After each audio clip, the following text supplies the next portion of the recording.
a girl who was tortured for 44 days by her 4 captors.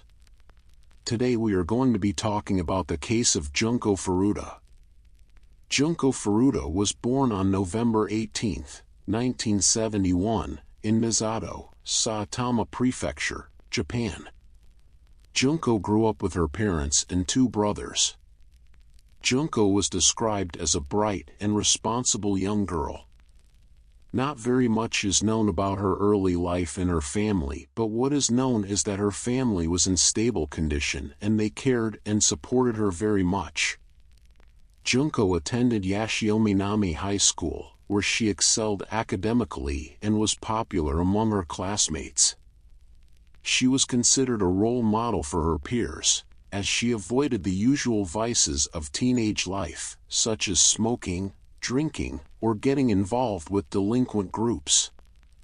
Unlike many students at her school, she chose not to engage with any of the local gangs, including those associated with the future perpetrators of her murder. In addition to her excelling academically, Junko took on a part-time job at a plastics factory to save money for future plans, such as a potential post-graduation trip, indicating that she was planning for her future. According to her friends, Junko dreamed about becoming an idol singer, but sad to say she never got to live her dream. On November 25, 1988, just like a normal day, Junko Furuta was heading home from her part-time job when she was spotted by Hiroshi Miyano. Miyano, who had connections with local Yakuza gangs, had a reputation for violent behavior. He had been searching for a victim to sexually assault after a failed attempt earlier that night. Miyano and his accomplice, Shinji Minato, ambushed Junko as she rode her bike home. Miyano kicked her off her bike and then posed as a concerned bystander, offering to walk her home. Trusting him, Junko accepted his offer, unaware of what was about to happen. Instead of taking her home, Miyano led Junko to an abandoned warehouse where he revealed his true intentions. In that warehouse they did horrible things to her. Miyano raped her and threatened her with Yakuza retaliation if she resisted. After the assault, Miyano took her to a park, where the other boys, Minato, Ogura, and Watanabe, were waiting. Together, they continued to assault her before taking her to Minato's house, where she was held captive. From November 25, 1988, until January 4, 1989, Junko Furuta endured unimaginable torture and suffering at the hands of her captors. She was confined to Minato's house, where she was repeatedly abused. The boys not only raped her themselves but also invited other local people that they knew to assault her as well. Reports indicated that over 100 people knew about the abuse or participated in it, yet none of them attempted to rescue her. During this time, Junko was subjected to horrific acts of violence, including being burned with cigarettes, having fireworks inserted into her body, and being beaten with objects like iron rods and golf clubs. The boys would starve her and force her to eat live cockroaches and drink her own urine. Her physical condition deteriorated rapidly as she was unable to use the bathroom properly due to the severe internal damage caused by the repeated assaults. Throughout her captivity, the boys forced Junko to call her parents and lie, claiming she had run away to stay with friends.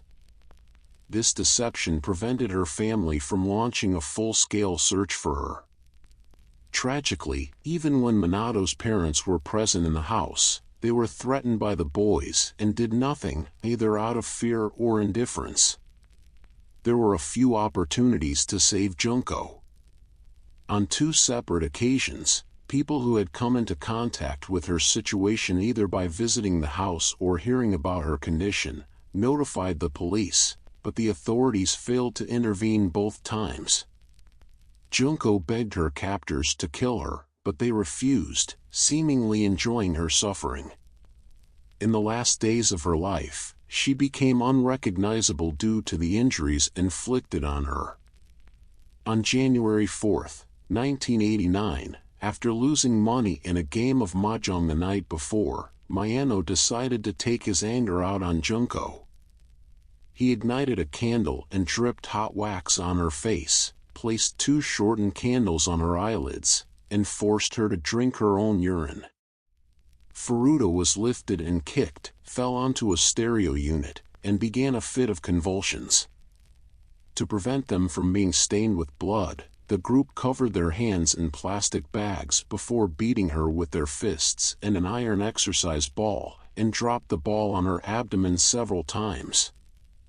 Mayano poured lighter fluid on Furuta and set her on fire. She made weak attempts to put herself out, but eventually stopped moving.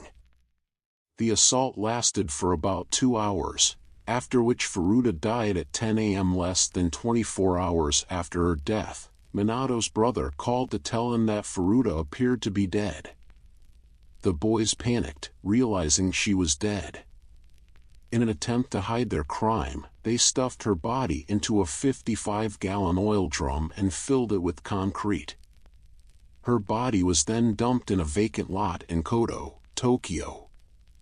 Junko's body was discovered after one of the perpetrators, Hiroshi Mayano, was arrested on an unrelated gang rape charge. During interrogation, the police mentioned an open murder investigation, and Mayano, believing they were referring to Junko Furuta's case, confessed to the crime and led authorities to her body. Now let's talk about the 4 people that was convicted of Junko murder. Hiroshi Mayano, who was 18 years old at the time of Junko Furuta's abduction. He came from a relatively troubled background and had developed connections with the Yakuza, Japanese organized crime. His association with the Yakuza gave him a sense of power and superiority over others, which he often used to intimidate and exploit people. Mayano had a history of delinquent behavior and had been involved in petty crimes and gang activities prior to the Furuta case. Mayano was infatuated with Junko Furuta, but when she rejected his advances, his feelings turned into anger and revenge. On November 25, 1988, Mayano played a key role in her abduction and was the ringleader of the torture and abuse. He orchestrated much of the brutality inflicted on Furuta and allowed other friends and acquaintances to join in the assaults. During the trial, he showed some signs of remorse but also attempted to downplay the extent of his involvement, claiming he was pressured by the Yakuza and his delinquent peers. Despite his admission of guilt, many observers and Furuta's family believed his remorse was insincere.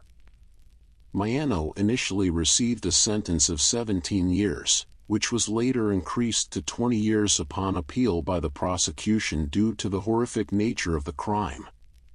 In court, Mayano's lawyers tried to argue that he had been influenced by his association with gangsters, but this did little to mitigate the court's view of his leadership in the crime. Following his release, Mayano continued his involvement in criminal activities. In 2006, he was arrested again for fraud, adding to his criminal record. The second person convicted was Joe Ogura. Joe Ogura, who was 17 years old at the time of the crime. Like Mayano, Ogura had a history of delinquency and gang affiliation. Ogura came from a dysfunctional family background. His parents reportedly struggled with financial and personal problems. Ogura was known as a bully at school and had engaged in violent behavior before Furuta's abduction. He was one of the more brutal perpetrators during the time Furuta was held captive. Ogura not only participated in the rape and torture of Junko Furuta but also took pleasure in psychologically tormenting her. Ogura was sentenced to 8 years in a juvenile detention facility. Despite his young age, his role in the crime was significant. He was released in 1999 after serving his sentence, but his behavior after release demonstrated that he had not been rehabilitated. It was reported that he bragged about the crime to his friends and showed no remorse for his actions during the time of the trial. In 2004, Ogura was arrested for the kidnapping and beating of a man whom he believed was having an affair with his girlfriend. He was sentenced to 7 years in prison for this crime. His post-release life showed a continued pattern of violence, indicating that his time in detention had little impact on changing his behavior. The third person convicted was Shinji Minato. Shinji Minato, who was 16 years old when the crime occurred. He came from a relatively stable family compared to some of the other perpetrators. Minato's house was where Junko Furuta was held captive for 44 days. His parents and brother were present during much of the time Furuta was there but chose not to intervene. Some reports suggested that Minato's family was intimidated by his Yakuza connections and feared retaliation if they acted to save her. Minato actively participated in Furuta's rape and torture. Despite being younger than Mayano and Ogura, Minato was equally cruel, showing a complete disregard for her suffering. In court, Minato also expressed some level of regret, though it was perceived as forced or superficial. His lawyers attempted to argue that Minato had been under the influence of Mayano and the others and that he feared retaliation if he disobeyed. However, the extensive nature of Junko's torture and Minato's active participation weakened any claims that he was simply a follower. Minato received a sentence of 5 to 9 years and was released after serving his time. After his release from juvenile detention, Minato changed his name and tried to reintegrate into society. However, reports emerged that he continued to have run-ins with the law.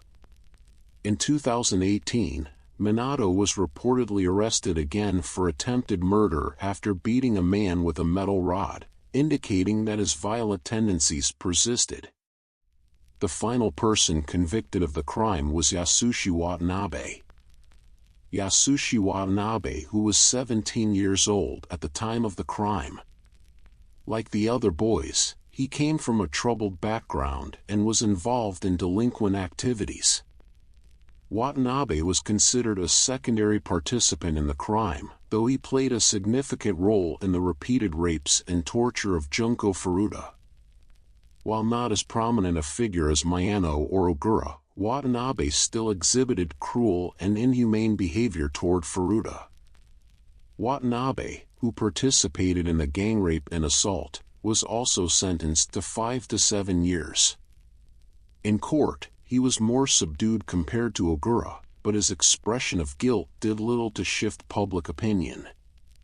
His involvement in the repeated rape and torture of Junko Furuta was well documented, and though his defense attempted to argue that he was not a leader, his active participation in the crime was undeniable. Watanabe was released after serving his sentence. Of the 4 perpetrators, less is known about Watanabe's life after his release. Unlike Mayano and Ogura, there are fewer reports of Watanabe getting involved in subsequent criminal activities, although this does not mean he successfully reformed. Watanabe's name does not frequently appear in post-release criminal reports. The sentences handed down to these 4 individuals sparked widespread outrage, as many believed the punishments were too lenient given the severity of the crime. Prosecutors appealed the sentences of Mayano and Ogura, but even after adjustments, the sentences were still seen as inadequate by the general public and Furuta's grieving family.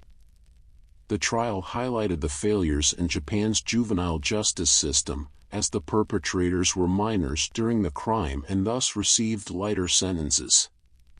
Public response was swift, with many calling for reforms in Japan's legal system regarding youth offenders. The case became a symbol of the flaws in juvenile sentencing laws and how they failed to address the gravity of extreme crimes.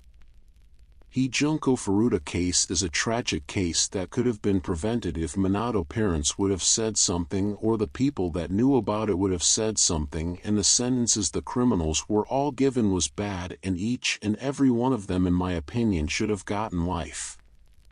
This was a very tragic case. Thank you all for watching. Please like, subscribe and comment and hit that bell. On to next time on AI True Crime.